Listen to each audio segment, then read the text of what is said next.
to the wall! The wall has fallen! We are lost!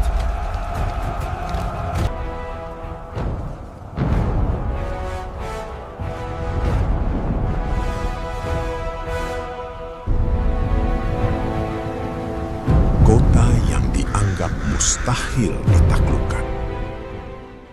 Angin dingin dari Selat Bosporus berhembus pelan ketika ribuan obor Ottoman mulai menyala di luar tembok Konstantinopel. Di kejauhan terdengar suara dentuman logam. Meriam-meriam raksasa sedang dipersiapkan.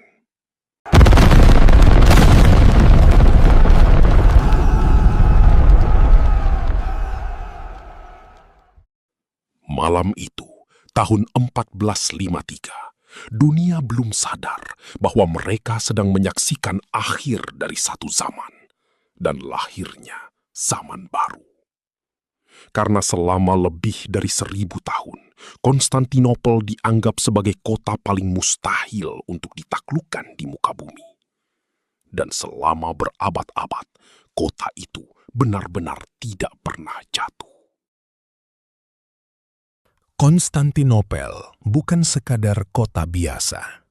Ia adalah ibu kota Kekaisaran Bizantium, benteng terakhir Romawi Timur, pusat perdagangan dunia, dan simbol kekuatan Kristen Ortodoks. Kota ini berdiri di posisi yang hampir sempurna. Di satu sisi ada Laut Marmara, di sisi lain Selat Bosporus, dan di bagian darat berdiri tembok Theodosius. Tembok legendaris setinggi puluhan meter dengan 3 lapisan pertahanan. Selama hampir 1000 tahun, Persia gagal menaklukkannya. Arab gagal menaklukkannya. Bulgaria gagal menaklukkannya. Pasukan salib pun kesulitan menguasainya. Konstantinopel seperti benteng yang tidak bisa dihancurkan. Namun jauh sebelum 1453, sebuah hadis sudah membuat kota itu menjadi mimpi besar dunia Islam. Rasulullah SAW bersabda bahwa Konstantinopel akan ditaklukkan dan pemimpinnya adalah sebaik-baik pemimpin, serta pasukannya adalah sebaik-baik pasukan. Dan selama berabad-abad, para penguasa Muslim mencoba mewujudkan ramalan itu. Tahun 1451, seorang pemuda berusia 19 tahun naik tahta Ottoman. Namanya Mehmed II. Di mata musuh-musuhnya, ia terlihat terlalu muda, terlalu ambisius, dan dianggap belum matang. Banyak kerajaan Eropa menertawakannya diam-diam. Tetapi mereka tidak tahu satu hal. Mehmed sejak kecil dididik bukan hanya sebagai pangeran, melainkan sebagai calon penakluk Konstantinopel. This waterway is the key to controlling the commerce between East and West, my prince. Ia mempelajari strategi perang, matematika, geografi, bahasa asing, teknik militer, hingga sejarah pengepungan besar dunia.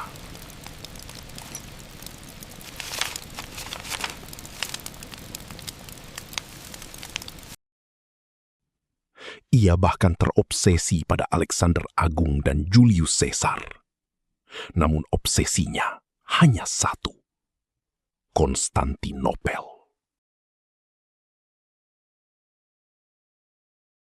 Mehmed tahu satu hal penting. Jika ingin menaklukkan Konstantinopel, ia tidak bisa menggunakan cara lama. Ia membutuhkan sesuatu yang belum pernah digunakan dalam skala sebesar itu sebelumnya. Meriam raksasa. Dan disinilah muncul tokoh menarik yang jarang dibahas. Seorang insinyur Hungaria bernama Orban. Ironisnya, Orban awalnya menawarkan jasanya kepada Bizantium. Tetapi Bizantium terlalu miskin untuk membayarnya. Lalu ia datang ke Ottoman, dan Mehmed memberinya emas, fasilitas, dan sumber daya tanpa batas. Hasilnya mengubah sejarah. Orban menciptakan meriam terbesar yang pernah dilihat dunia saat itu. Lower the chains. Watch the temperature. Ready the mold. Keep it steady, men. Panjangnya mencapai sekitar 8 meter. Untuk memindahkannya, diperlukan puluhan kerbau, ratusan pekerja, dan jalan yang diperkuat khusus. Dentuman meriam itu konon terdengar bermil-mil jauhnya.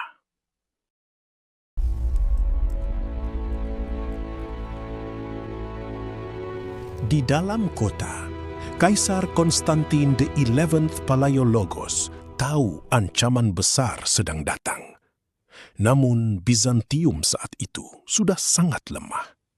Wilayahnya tinggal sedikit, ekonominya runtuh, pasukannya terbatas.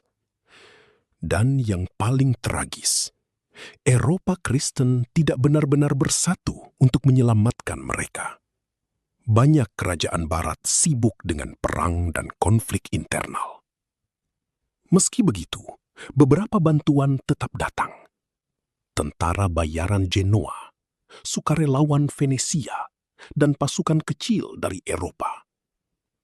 Salah satu tokoh penting adalah Giovanni Giustiniani. Ready the defenses. There is movement in Ia the fog. adalah ahli Alert pertahanan the benteng patrol. terkenal yang memimpin pasukan elit mempertahankan tembok Konstantinopel. Dan selama pengepungan, dialah salah satu alasan utama kota itu hampir bertahan. Tanggal 6 April 1453, puluhan ribu pasukan Ottoman mengepung Konstantinopel. Estimasi jumlah pasukan berbeda-beda menurut sumber sejarah. Sekitar 60.000 hingga lebih dari 100.000 pasukan Ottoman. Sementara Bizantium kemungkinan hanya memiliki sekitar 7 hingga 10.000 pembela.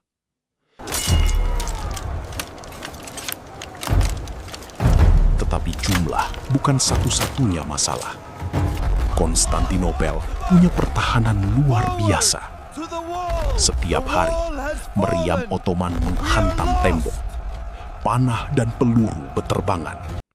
Mayat mulai memenuhi medan perang. Namun setiap malam, pasukan Bizantium memperbaiki kembali tembok yang rusak.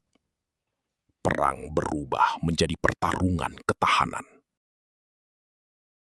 Ada satu kendala besar yang membuat Mehmed frustrasi. Teluk Golden Horn. Jalur laut penting itu dilindungi rantai raksasa yang membentang di atas air. Akibatnya, armada Ottoman tidak bisa masuk. Dan selama Golden Horn aman, Konstantinopel masih bisa menerima bantuan laut. Mehmed mulai kehabisan waktu. Semakin lama pengepungan berlangsung, semakin besar kemungkinan bantuan Eropa datang. Lalu Mehmed mengambil keputusan yang terdengar mustahil. Ia akan memindahkan kapal melalui daratan. Bukan 1-2 kapal, tetapi puluhan kapal perang Ottoman. Malam hari, pasukan Ottoman menebang pohon, membuat jalur kayu, melumasi jalan dengan minyak dan lemak, lalu menarik kapal melintasi bukit. Ketika pagi tiba, warga Konstantinopel terbangun dan melihat sesuatu yang mengerikan. Kapal Ottoman sudah berada di belakang pertahanan mereka, di dalam Golden Horn. Itu salah satu momen paling mengejutkan dalam sejarah Perang Dunia. Pengepungan berlangsung sekitar 53 hari, dan setiap harinya adalah neraka. Meriam raksasa terus menghancurkan tembok.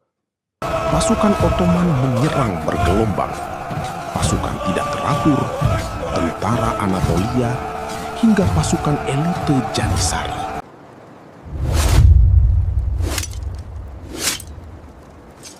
Ada beberapa hal yang nyaris membuat Ottoman kalah. 1. Meriam sering rusak. Meriam raksasa Ottoman sangat kuat, tetapi teknologinya belum stabil. Kadang terlalu panas, kadang retak, bahkan perlu waktu lama untuk mengisi ulang. It's cracking! The bronze is failing! Get back! Everyone get back! 2. Janissary mulai lelah. Pasukan elit Ottoman bertempur terus-menerus selama berminggu-minggu. Korban besar mulai muncul. 3. Ancaman dari Eropa. Mehmet tahu, jika armada bantuan besar dari barat tiba, pengepungan bisa berubah bencana. 4. Pertahanan Bizantium sangat disiplin. Meski jumlah sedikit, para pembela kota bertarung sangat efektif, terutama Giustiniani dan pasukan Genoanya.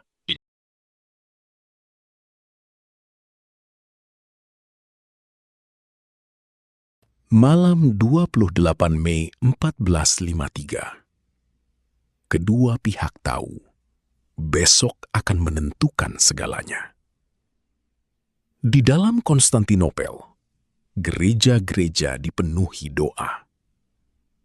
Kaisar Konstantin XI disebut berpidato kepada pasukannya bahwa mereka mungkin akan mati, tetapi harus mempertahankan kota sampai akhir. Sementara di kubu Ottoman, pasukan bersiap untuk serangan terbesar. Mehmet menjanjikan hadiah besar bagi tentaranya jika kota jatuh.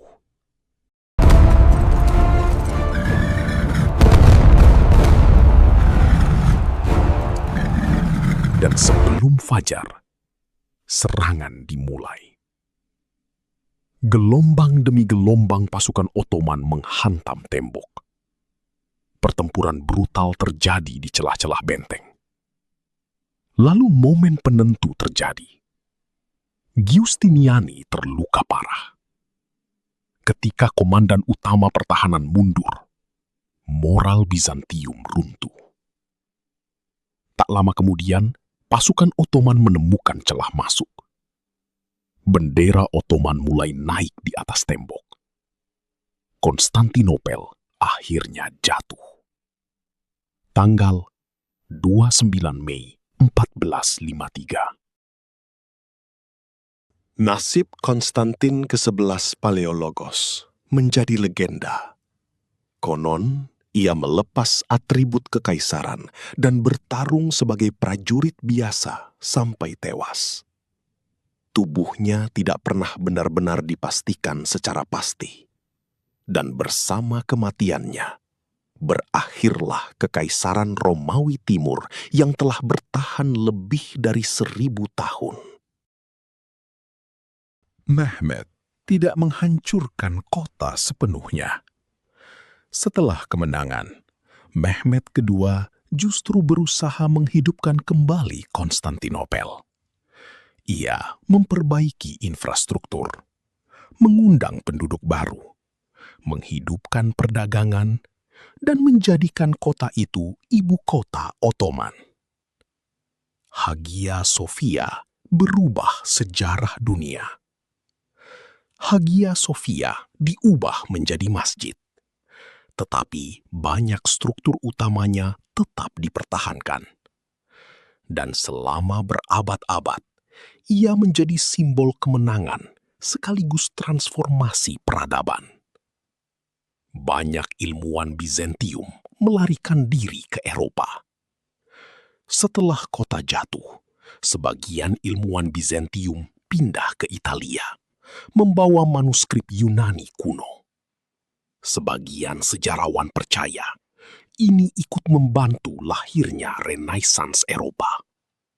Artinya, jatuhnya Konstantinopel bukan hanya mengubah dunia Islam, tetapi juga mengubah masa depan Barat.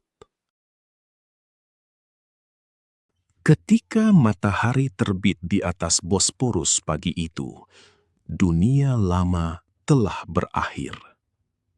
Konstantinopel yang selama 1000 tahun dianggap tak terkalahkan, akhirnya jatuh kepada seorang sultan muda berusia 21 tahun.